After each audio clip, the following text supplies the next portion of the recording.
Tonight, new body camera video shows the moments a service dog was shot and killed by a Cobb County deputy serving a warrant. But we have learned that warrant was not for the dog's owner. Atlanta News First reporter Chelsea Bimefor is live at the Cobb County Sheriff's Office. And Chelsea, walk us through that video that we're looking at. Well, Tracy, it shows that split-second decision the deputy had to make as that dog came running towards him. In the video, you can see that deputy with a warrant in his hand approaching a home in Powder Springs. The dog then comes out from underneath a carport, barking and running in the direction towards the deputy.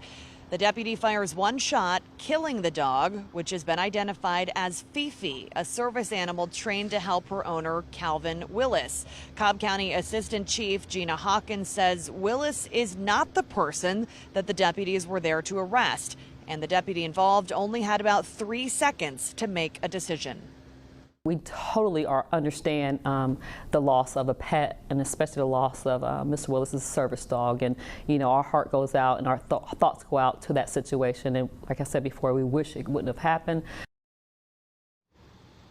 Now, the Cobb County Sheriff's Office has launched an internal investigation to determine if this use of force was appropriate and if all policies were followed. A local nonprofit is also raising money now to help Mr. Willis get a new service animal. Reporting live in Cobb County, Chelsea Bimefor, Atlanta News First.